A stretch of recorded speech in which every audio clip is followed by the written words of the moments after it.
TOSH'S Journal.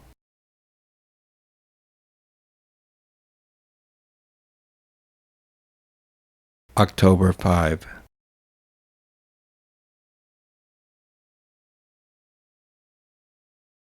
Dr. No was not only the first James Bond film, but the first film after my dad took me to see after forcing the movie theater in Larkspur to let me in to see Roger Vadim's And God Created Woman. Most parents, or fathers to be specific, usually take their children to see Disney films or family-like narratives. Not my father. He wanted to take me to see Dr. No. It was at the Chinese Theater on Hollywood Boulevard, and the location was this magical. I was 8 years old and knew the importance of movie stars, even at that young age. I knew that they were important because their handprints were on the pavement in front of the entrance. At that time, I wasn't conscious of the names, but I just knew that these people were really something. Also, I knew that some were dead at that point and never experiencing death at that time, though it was a tad creepy. To leave one's handprints after they go on to the other world. With that in mind, I entered the Palace of Dreams to see one's nightmare. The oriental setting of the theater was perfect for Dr. No. James Bond was pleasurable, but Dr. No was better.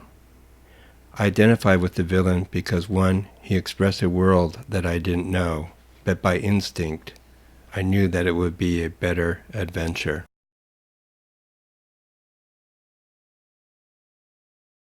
Dr. No was the son of a German missionary who abandoned him and his mother, a Chinese girl with a good family.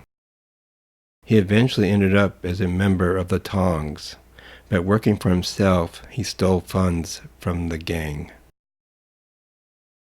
They eventually caught up with him, and to torture No, they chopped his hands off.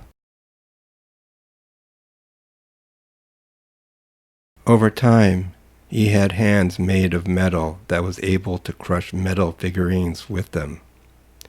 The fact that he was a freak, an outsider, had a massive appeal for me. He was evil, but understandable. What is a monster? A being whose survival is incompatible with the existing order.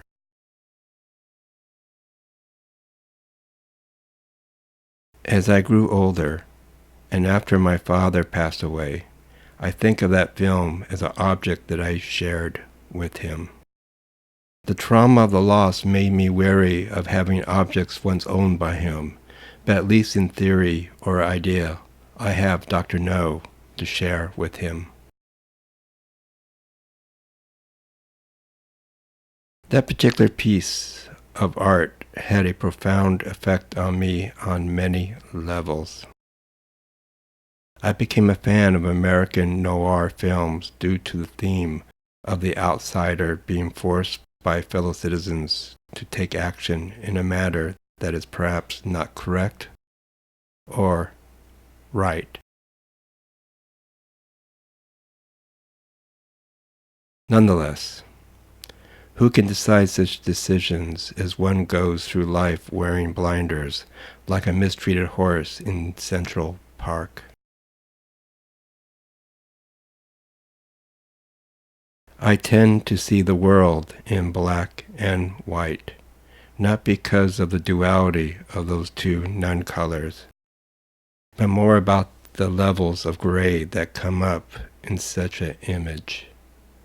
I spend time in the gray area, not in the world of absolute fact.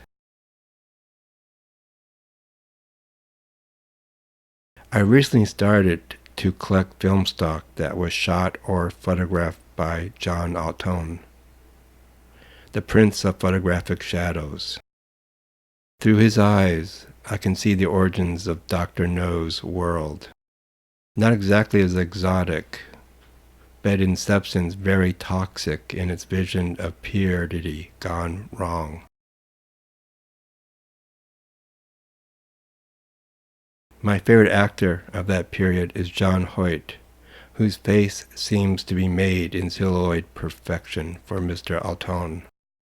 I can never remember the narration because that has traditionally been the least of my interest while watching a film.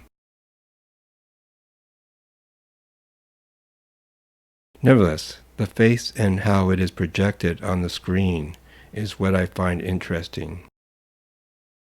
Even with Dr. No, I have no recollection of the plot. Just the image of Dr. No reflecting on his metal hands.